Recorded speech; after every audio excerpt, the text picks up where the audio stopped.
wanna be. No matter what comes our way, we'll be together.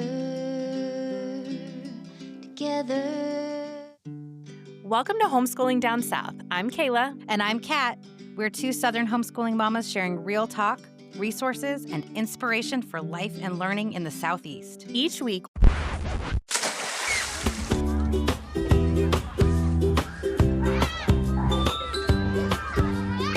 it's summer, y'all, and we're breaking the rules and shaking things up a little bit. That's right. We're right here in your feed each week, but our summer season has a different flavor. So whether you're listening on summer vacation or chilling by the pool, we are sharing homeschooling conversations to refresh and inspire. Pull up a chair and join us as we keep celebrating the joy, freedom, and community of homeschooling down south, summer style.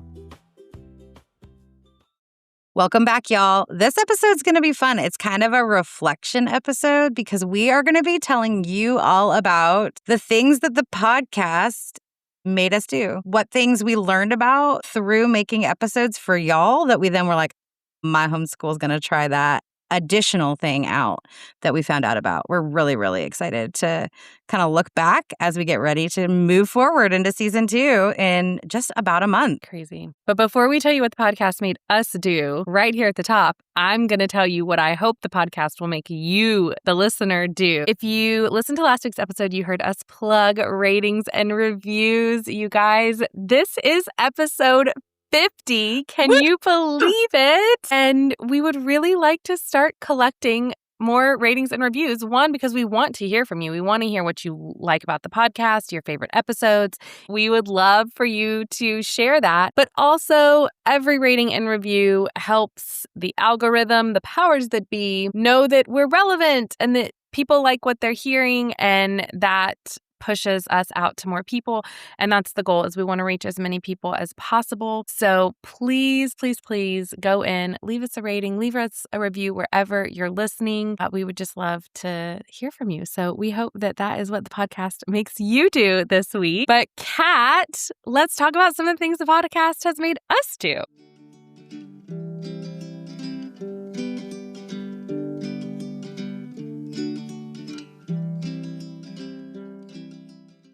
Well, I think the first one that we both had on our list was Weather Education Day at the Braves. And that is because we had gone and done Science Education Day at the Braves when the podcast was still in its idea phase. Mm-hmm. And through that experience, you reached out and learned that they had this second Education Day happening in the fall. And we went and did it. That was our first field trip too. Yeah. We were bold. Yeah. We took 110 people to the Braves Stadium. What were we thinking? We had released like 3 episodes.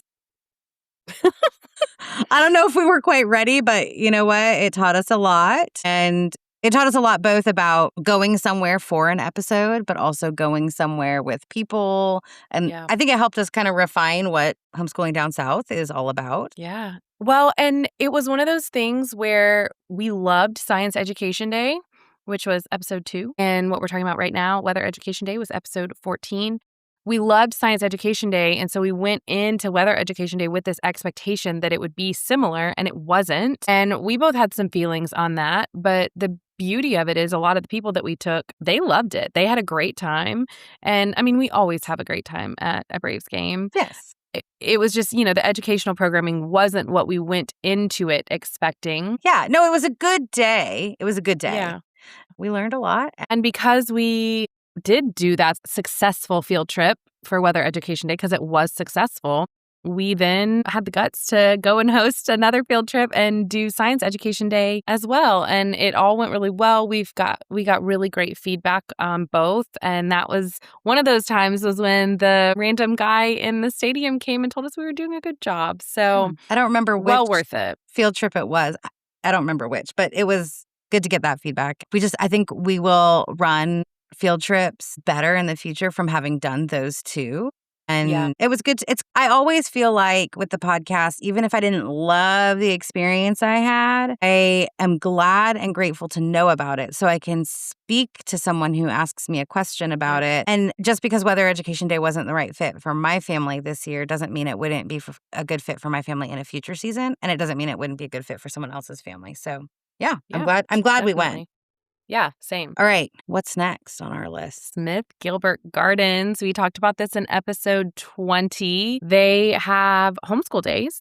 And because we do the podcast, not that we don't love Smith Gilbert and that we wouldn't have gone and done that on our own, I don't know. But we did it specifically so we could talk about it on the podcast. And it was a really fun day. We had a great time and the kids got to do some really cool hands-on things. And we got to talk with the educators. I definitely think it was well worth it. I would encourage anyone to go to any of their homeschool days. It was very well put on. And it was one of the first that I think that we went together as the podcast. Yeah. One of the first field trips that we went on. And those are fun because we have our kids with us and we have our podcast lens on, and it's kind of easier in some regards to be there as the podcast when we're together with our kids because our kids then have each other. Right. And we were then able to talk with the person over the education department and find out, we kind of got a little heads up on what this coming year's homeschool days look like. So that was a really cool perk. Yeah. Well, insider info. Yeah. Definitely recommend checking them out.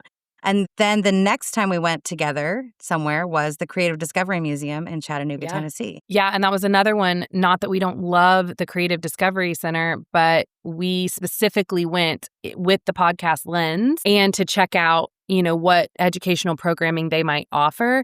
And that was the day that we found out that we as homeschool moms didn't have to pay to get in. We did pay to get in. Paying. So that was really cool to find that out. And I don't know that we would have discovered that were we not going through the lens of the podcast. Agreed. And we talked about Creative Discovery Museum on episode 28. You know what's cool? We were driving into Chattanooga a couple weeks ago to do something entirely different, but we drove past the Creative Discovery Museum and my son looked up at that outdoor playground and he was like, I've been up there. I've been on that. Daddy, that's the place that I went. So yeah, it's very memorable for sure. Yeah, it is very memorable. I was actually looking back at pictures from that time, specifically of the kids in like the B area.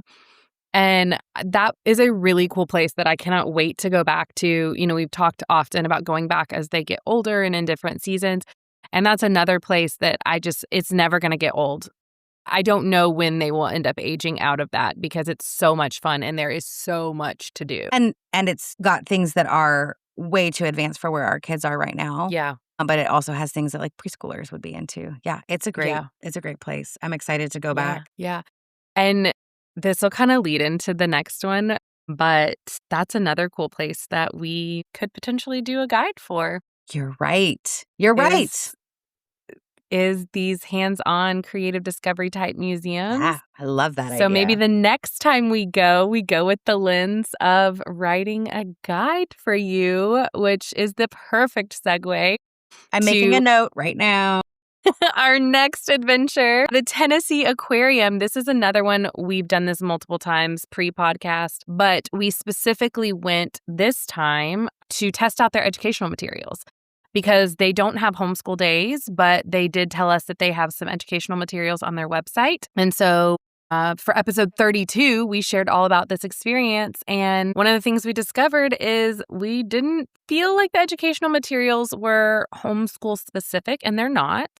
And that's fine. But we were looking for something specifically to enhance our homeschools. And when we didn't find it, Kat said, let's create it. And so she did. And we did. Listen, let's give credit where credit is due. I just made the covers look pretty.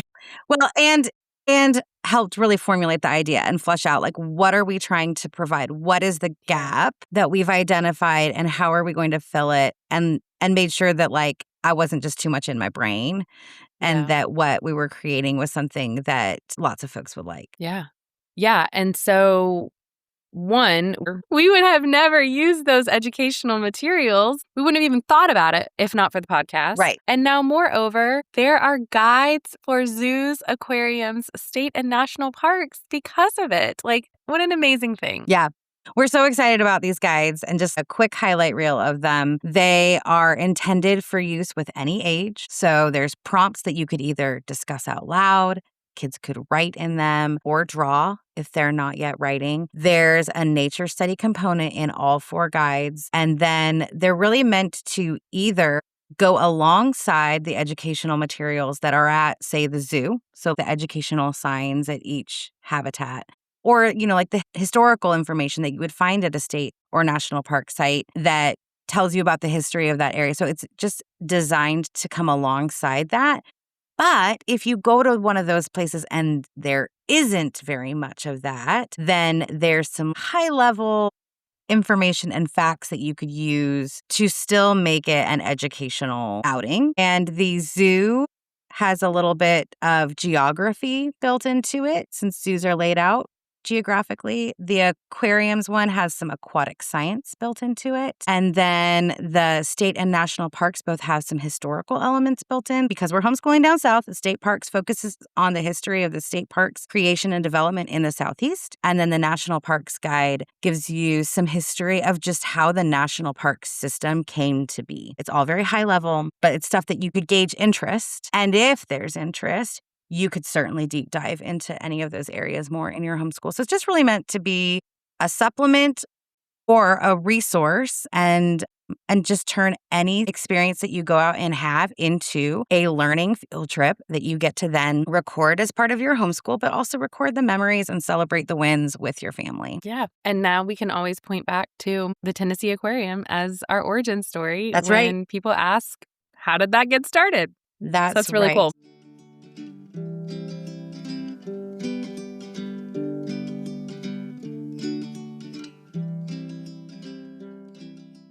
Okay, so we've talked about some of the things that we did together, but one of the other cool aspects of doing these episodes is one of us would go experience something and tell the other about it for the episode, and then we'd turn off the recording, and the person who was learning about it would be like, okay, well, now I have to go do that. That sounds really cool. So, okay, what did my stories make you go do? Okay, well, Tuesdays in the Field, when you said the thing about, we'd get offline and the other person would be like, okay, I have to go do that. That was me after you sharing about your experience at Tuesdays in the Field. I think you might have been on the Georgia Aquarium website and buying your tickets while we were in post-recording. Probably. You guys went to the Citizen Science Day in February? Yes. And I promptly bought tickets to the Megafauna Day in March, which was their last one for the season. And I had this thought that maybe, I could wait until the fall. Oh, I'll just go in the fall, kind of a quick turnaround. And I was like, no, the FOMO is real. I have to go to this. And I'm so glad I did. In fact, I'm working on our year in review right now for our homeschool. And one of the questions that I asked both my kids was, what's your favorite memory? And my daughter's was Tuesdays in the Field. Yeah, I love that.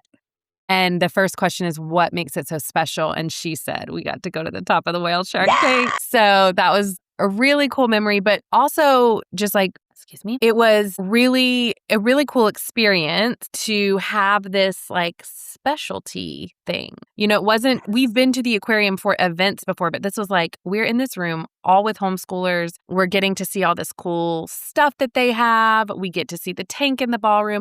I was talking to somebody at the Southeast Homeschool Expo this past weekend, and I was telling them about Tuesdays in the Field, and I said something about the ballroom, and they looked at me like, what are you talking about? And they said, what ballroom? I didn't even know they had a ballroom. I'm like, I know. Isn't that so cool? So yeah, Tuesdays in the Field for sure was a big one. And we will absolutely be going back probably to any of them we can make in the fall. I've already put them on my calendar. Yeah. Well, it's just such a good deal to get into the aquarium. If you're a member, the adult gets in for free. You still have to pay for the kids because what you're paying for is the educational programming, but it's $17. And I understand if you got a family of 6 kids, that adds up. But it doesn't add up as much as general admission. Right. So it's the best way, I think, to go to the aquarium. So Tuesdays in the Field is for sure one. That was episode 40 that we talked about that in. But the other 2 was the Junior Ranger program. And I lumped this one in that you told me about it because you found Red Clay State Historic Park. Yeah. And we actually went as a field trip for the Wild and Free group that we're a part of. But then we were like, we have to talk about this on the podcast. Yeah. And the Junior Ranger program is not homeschool specific, so we didn't cover that on the podcast. You can hear about Red Clay on episodes 33 and 34. That's how much we had to say about it. But because of all of that, we developed this relationship with the rangers there, and I felt comfortable taking my kiddo to their junior ranger program. It's ages 9 to 12, so just my daughter could go. But oh my goodness, it was such a wonderful 3 days. It was extremely affordable. It was $55, so affordable. It's amazing. And she had the best time. 2 of our friends from our Wild and Free group ended up coming as well. And they did pottery with air dry clay. So now I have 2 buckets of air dry clay behind me and I have pots everywhere in my house. Everywhere. I have pots everywhere. They had a guy come in and do a demonstration with these like historic guns. He shot them off and talked to them about the guns, and it was really, really cool. And then they got to use natural dyes to tie-dye their camp shirts, which was amazing. They got to design, they had a little competition to design next year's camp shirt. So they each got to draw something. And then on the family night where we come in, everybody got to vote. And first place, that's going to be the shirt for next year. And whether or not that camper comes to camp, they will get that shirt. But second and third place also got honorable mention and got a little something, a little gift. And my daughter got second place. That's amazing. I didn't know that. It was so that's cool. so cool. She was super proud of herself, as she should be. Yes. And she has said, because I guess they told them once you age out of being able to come to camp, you can come back and be a quote unquote counselor. You know, they just kind of break off into smaller groups and they all have like animal names. And the counselor is in charge of that group. And so my daughter has declared that she will go every year until she ages out, and then she will come back as a counselor. That is how much fun she had outside in June. And I mean, just really lived her best life. And it was wonderful. The first day, my son and I went over to Red Clay Resort, which is a natural spring pool. And we swam for a little bit. And then we explored downtown Cohutta, which is adorable. And then the next 2 days, my mom let him hang out with her. And I got to go explore by myself, which was really fun. Yeah. So that was a lovely find. We love their Junior Ranger program, and I cannot recommend it enough because it is very, very well done. And we love Red Clay so much that we are hosting a field trip with Red Clay State Historic Park this fall. Yes. So the podcast can make you do it. Yeah. If you'd like to come along. We will be at Red Clay State Park on Thursday, November 12th, and the field trip begins at 1 o'clock. And you can visit our website for all of the details and to sign up. We do have a capacity of 50 people, and it is such a cool place that it may fill up. But here's the thing. They offer their own homeschool days, which always fill. But now it's sort of like an additional homeschool day is on the calendar because we're taking up to 50 of you. And that count includes chaperones. So make sure you sign up soon. And the program that day will be all about Red Clay. So it'll be a little bit of the history of the Cherokee people and a little bit of the nature information surrounding Red Clay. So we're really excited. Yeah. Visit our website, homeschoolingdownsouth.com/field-trips, and you will find the sign up. Yes. Yeah. So the other thing that I had on my list that was a FOMO ad was the Chattanooga Audubon Society's homeschool days. You guys went and did the rope making class and had such a good experience and such a good time. And so I signed up to take my kids to the blacksmith class, which was phenomenal. My son actually was just talking about it this morning because he wants to make another sword, which no surprise there. So that was a really fun one. And it's so inexpensive. I mean, it was $7 per kid. Like, you cannot beat that for this. I mean, we were there for hours and got what felt like one-on-one. I mean, there was a solid chunk of people there for this presentation, but it really felt like, I mean, we got such a personalized presentation, and I can't wait to do more of their homeschool days this upcoming school year because it's a great way to have really cool experiences on a budget, which I said to so many people this weekend, like, we're over here balling on a budget. You know, where I was looking at my year in review, and I did it month by month, and I listed everything that we did, and there was not one month that we did less than 4. 4 was the lowest amount of things that we did in a month. And that includes hikes. That includes apple orchards and farm trips and stuff like this. Like, we want to do all those things, but I mean, you have to at some point do it on a budget, you know? Yeah. And places like this make it possible to do that. So Yeah. And that Audubon was Acres amazing. is beautiful. Yeah. It's beautiful there. And it's tucked away in kind of like a neighborhood, but it's not hard to get to. And what's kind of nice is there's so many cool things to do in Chattanooga, and the downtown is so easy compared to big cities. But sometimes it's nice to go up to Chattanooga and not have to deal with the traffic and the 24 of it all. And 24 is the interstate that's been under construction for years. And not have to figure out parking. And you go to Audubon Acres and do a program with the Chattanooga Audubon Society, and it's just so peaceful, I guess is the word I'm looking for. And we've both done more since then. So we each went to a homeschool day, but then we also went to their Folk and Fairy Fest, which is in late May. It was a blast. We grabbed a couple other families and went and did crafts, and there were performances, but the highlight was this trail that had fairy houses all along it. It was like, have you ever been to like a gingerbread contest where like people in the community or families make gingerbread houses and then you go and vote on them? But these were fairy houses. And they were so cute. My kids really want to enter because anybody can enter. Yeah. You just have like this date that you have to bring your fairy house by. And my kids really want to make a fairy house for the next one because they were all so cute and creative. It was so fun. And it was muddy and mucky and humid and stuff, but it was still It was really fun. At the end of the fairy house hike, there's a mermaid. I was walking barefoot through the mud by the end of all of it because it was muddy, but that actually kind of added to it for me. Yeah. The mermaid is normally in the water, but to give you an idea of how muddy and mucky it had been raining a lot. And so the water was so high and moving so fast that she couldn't get in the water. I think it was cute. They had almost thought about canceling because the weather had been so rough the days leading up to it. And it ended up being fine that day, but it had been really rough. And then we went back just a couple weeks ago and went to a creature feature program. And the way that this worked is they do summer camps, and every other week they either do nature camps or they do history camps. So this was a nature camp week, and they were already bringing the creature features team in. They're a zoo in Athens, Tennessee, an exotic zoo. And they were already bringing them in for the campers, so then they just also open it up to the general public. So so this wasn't a homeschool specific thing. No, it was a camp, summer camp specific, but they just let people kind of join in. And we saw some really cool animals that I have never seen, I have never heard about before. The team was so great with the kids.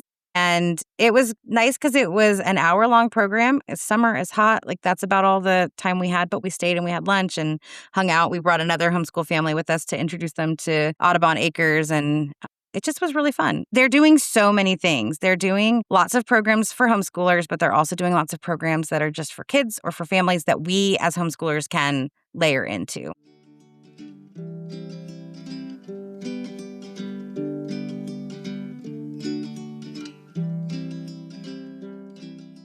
So what ones did you go to? Because either I said something or just in the life of the podcast, we found out about it. I have so many. Okay, so the first one that you gave me FOMO about was the Lego Discovery Center. So we went in January, and it was good that we went because this is how we learned that it is not necessarily the same month of the year each year.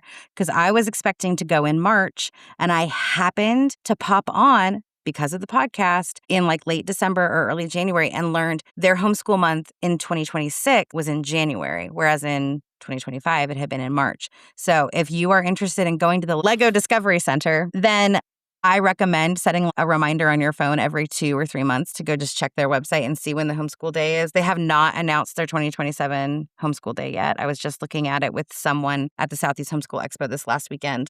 But we went and did that for sure because of the FOMO. Like, that's not something I would have sought out on my own. And I'm so glad I went because my son had a blast, and it made me realize sometimes I can get a little lean so hard into the nature that I forget about some of the cool indoor places, and I need to do a better job of the things that he will think are really cool, even though like Legos don't really feel like my thing. So we had a great day. He loved being there. He got to see his first 4D movie and was like, he's still a little bit confused about like, how did that dog sneeze on me? And I'm like, yeah, I love it. That happened. The other thing that you gave me FOMO about was just last week's episode. I have snap circuits in my Amazon cart. They're good. They're good stuff. We'll be getting some of those. And I should have said the Lego Discovery Museum episode was number 6, if you want to go back and listen to that. And then when we were in the middle of recording our episode on the Chattahoochee Nature Center, which was episode number 7, you found out they had homeschool naturalist classes, which I sort of like you with the Georgia Aquarium. I think I had added them to cart like by the time we were done recording. And so we did go do those. I think they're excellent. They were not the best fit for us because it's just far for us. So to go back so far, if it was like a one-time thing, we would be going every single time. But to go back again and again, even though they were once a month, the distance was just too much. But then also, we go do things like that so much that my son just knew a lot of the stuff. And there was definitely more advanced stuff, but he's just not there yet. So we were kind of in this like weird in between where like he knew too much of the stuff for kids his age to be that engaged. And then he wasn't ready for some of the more advanced stuff. It's something that I definitely would look into again in the future. On episode number 27, we talked to Angela from Unite, and she shared all about their living library. So I went and I had an appointment with a librarian. She helped me find books that I was looking for, books that were on my list. And then if they didn't have the books that I had on my list, she helped me find some that might meet the same needs in my homeschool. And they have a really cool system. You have a plastic tub that you put all your books in so that when you're at home, your books stay in that plastic tub. They don't get intermingled.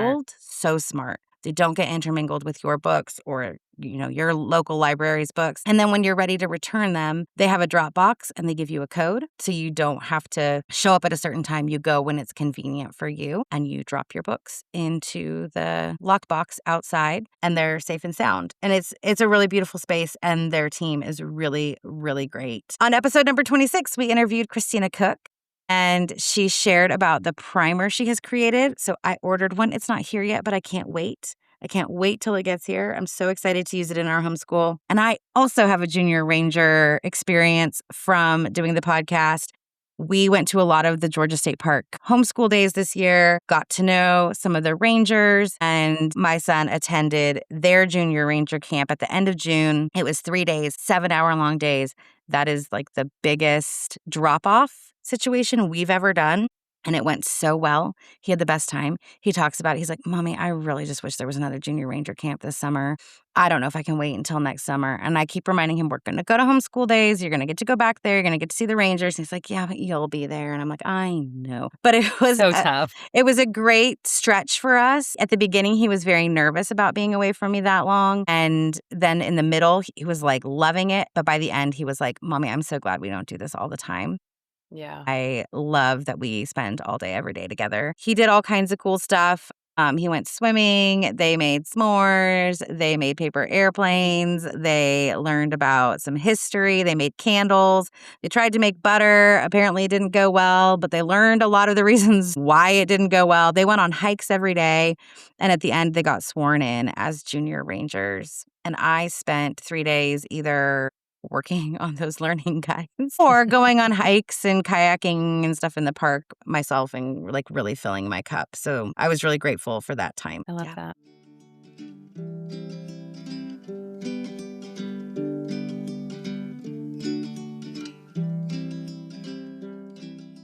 So we did a couple more things together, but just us this time. No children, because I think some of the conferences we went to that we talked about in our summer mini series, we did because of the podcast. Not that I don't love all of the conferences. I just think I might not could have justified the cost or the time away if it didn't feel like, oh, well, this is a business trip, because we went to GHC, which this was your first time. Yes. So I love that you got to experience it. I don't know that I would have gone again because I'm not really in a place right now where I'm looking necessarily for things for my homeschool, but I'm so glad that we did. Yeah, it was great. We met some great people that you're going to hear on the podcast in season 2. Yeah. Our connections we made at Great Homeschool Convention in Greenville, South Carolina. And teach them diligently. We have both talked about that for at least a year going, and I think we were able to justify it because it's for the podcast. And man, I am so glad that we did because I loved it. Yes. Again, so many great connections that you're going to meet in season 2. Many. But more than that, I think we went for the podcast and both ended up really feeling fulfilled as individuals, as homeschool moms. We got things for our homeschools, but like, again, even more important, I think we just got things for ourselves that we both really needed. And I think that kind of caught both of us by surprise because we were like, we're here for the podcast. And then it was like, oh, God knew I needed to be sitting in that room hearing that presentation just for me. Yeah. And I feel like so many of our season 2 guests that we have coming up are from Teach Them Diligently because there were so many people there that we hadn't met yet. You know, Great Homeschools was fun because we got to see a lot of our friends that we've already chatted with on the podcast. But Teach Them Diligently was like a whole new world. And I mean, it was just really neat. I mean, you think that you're just like in this little microcosm of homeschool world where you know all the people and all the players. Then you go to something different. And it's like, oh my gosh, there's still so much untapped. Yeah. So that was really neat. And it was really good for us as the business as well to experience that first, both of us being our first time together. So that was cool. And you know what else was a cool thing that the podcast made us do is in April, there was a local expo for just our little region here. And one of the things that I was tasked with was finding speakers for workshops at that expo. And you and I were chatting and I was kind of asking you who do you think? And we started talking about some of our friends that we've had on the podcast. And 3 of the presentations that day were from people that we had talked to on the podcast. Christina Cook came to speak, Sarah Peed, and Jesse Fagerstrom. And it just was a cool demonstration of how we started conversations with these people to have interviews on the podcast, but those relationships are continuing to grow and each in their own ways. But there's more to come with these friends of the pod, whether it is podcast related or projects they're working on, but we're still involved with each other. And that is really cool. And it's awesome to think of each other when we have these things come up. Yeah. Well, and I think the biggest thing that the podcast made us do, and this is the perfect cliffhanger to leave you guys on for next week, we just spent the weekend at Southeast Homeschool Expo, not as attendees as we have in many years past, but we had a booth and we led 3 workshops together and then Kat led one solo. And I think we're both still in a little bit of shock at the fact that this was something we got to experience. And it's just very fitting, I think, that we launched the podcast. We let the world know that the podcast was happening at Southeast Homeschool Expo in 2025. And then we had our debut as expo vendors at the expo in 2026. The Southeast Homeschool Expo is so special to us. And had we not interviewed our dear sweet friend, Jennifer Henn, in season 1, we wouldn't have been there, you know? I mean, that to me is like the ultimate, the podcast made me do it. Yeah. She mentored us really beautifully to be able to be there. We're not going to tell you too much because we want to come back and tell you more. But I think we both went in just wondering, what is this going to be? And I think I said to you, I don't really know what it means, but it feels like something's about to shift this weekend. And I still don't even know what that shift all means, but it was an incredible weekend.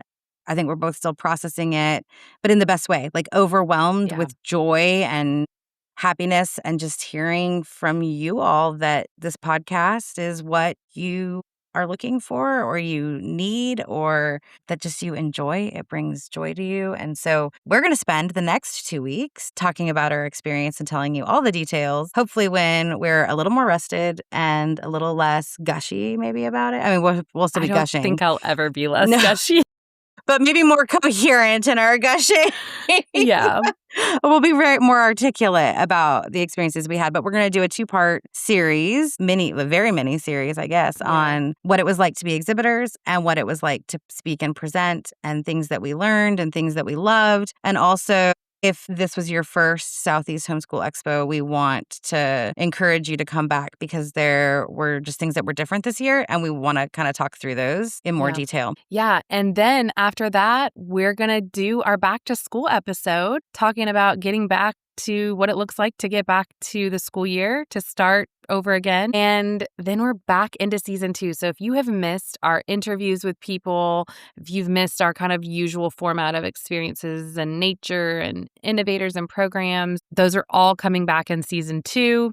And still been recording those all summer long. So we've already got a great lineup for you. So, good things in the pipeline always. Stay with us and please keep letting us know, what did the podcast make you go out and do? Tell us in the comments of the episodes so that people can see what your experiences were too. And we love hearing from you, and we just hope to keep connecting with you more and more and more as this podcast goes on.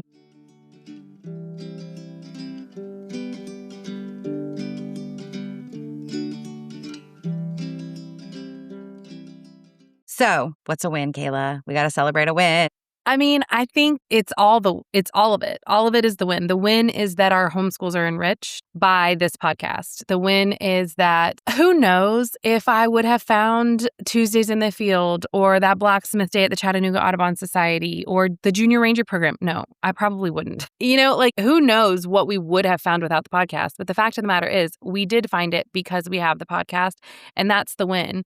Is it this thing? We talked about it either this week, last week. Time is a construct right now because we record ahead of time. But at some point recently, we talked about the fact that the beautiful thing is we're doing this thing that we love, and it's filling our souls, but it's also filling our homeschools, and our kids are getting the benefit of it. And that's the win of the podcast made me do it, is that our kids are reaping the benefits of what we're doing, and we're getting to have these really cool experiences as family units. But then also, we shared so many today that we got to experience together. And so now, not only do you and I have those shared experiences, but our kids have those memories, together as well. And I don't think I've shared this with you yet, but in the booth this last weekend at Southeast Homeschool Expo, a family came up to me and they said, we're going to land between the lakes because of Yes, I remember that. Your episode. And on it, we drove past it before, but we were like, what is this place? What would they even have for us? And now we realize they had a ton of cool stuff for us, and we're going back. Ultimate win. Because of the Homeschooling Down South episode on that spot. That's the dream. It's enriching our homeschools, but it's also enriching yours. And that's everything. Yeah. Okay, so Kayla, when you are not experiencing things for the podcast, where can the people find you? You can find me at ScratchMadeSimple _ on Instagram and at ScratchMadeSimple and on TikTok. And Kat, where can the people find you when you're not out exploring? Well, it's pretty much just pictures and videos of us exploring, but you can find me at Recreating Camp on Facebook and Instagram. And of course, you can find us at Homeschooling Down South on all of the socials. If you have been somewhere cool that you need us to be saying in the future, the podcast listeners made us do that, then email us at hello@homeschoolingdownsouth.com. Don't forget to check out our website, homeschoolingdownsouth.com, to see our learning guides, to register for our field trips. We'd love to see you on one of our field trips this year. If you liked this episode, or any episode, as Kayla asked for in the beginning, please leave us a rating and or review wherever you are listening. And we'll see you next week. Bye, y'all. And we'll love together, we'll learn together, explore this whole wide world together. No matter where we are, I have you, you have me, and today that's all.